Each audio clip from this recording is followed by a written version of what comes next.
প্রথম দেখা। রাজশাহীর এক কলেজ ক্যাম্পাসে প্রথম দেখা হয় আরিফ ও শায়লার। শায়লা সদ্য ভর্তি হয়েছে আর আরিফ অনার্স ফাইনাল ইয়ারের ছাত্র। প্রথম দিনেই লাইব্রেরিতে বই খুঁজতে গিয়ে হঠাৎ তাদের দেখা হয়। চোখে চোখ পড়ার সেই মুহূর্তেই যেন সময় থেমে গিয়েছিল।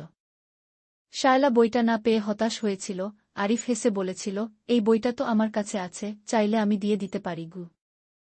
সেখান থেকেই শুরু, একটা বন্ধুত্বের, একটা গল্পের, একটা অপেক্ষার। ধীরে ধীরে প্রেম।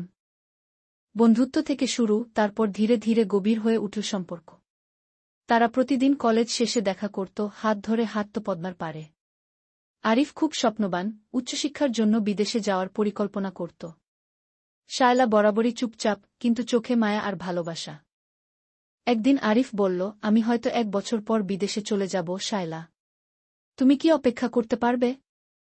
শায়লা চোখের জল লুকিয়ে হেসে বলল, তুমি যদি কথা দাও ফিরে আসবে, আমি জীবনভর অপেক্ষা করব। সময়ের দূরত্ব।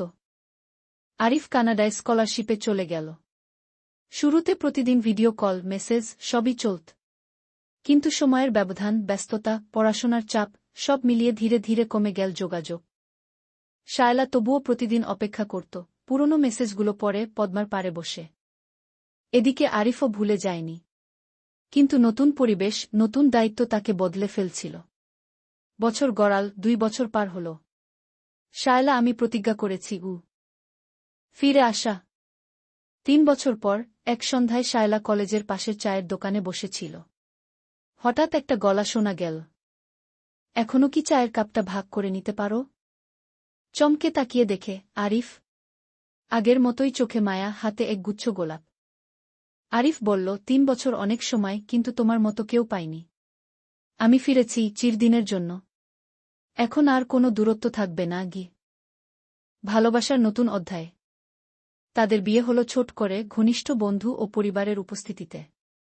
আজও তারা পদ্মার পাড়ে হাঁটে, চায়ের দোকানে বসে, আর নিজেদের ভালোবাসার গল্প বলে নতুন প্রজন্মকে। শেষ কথা, ভালোবাসা মানে শুধু একসাথে থাকা নয়, বরং প্রতীক্ষা করা, বিশ্বাস রাখা। অপেক্ষা হলো তেমনি এক প্রেমের গল্প, যেখানে সময়কে হার মানায় বিশ্বাস ও ভালোবাসা।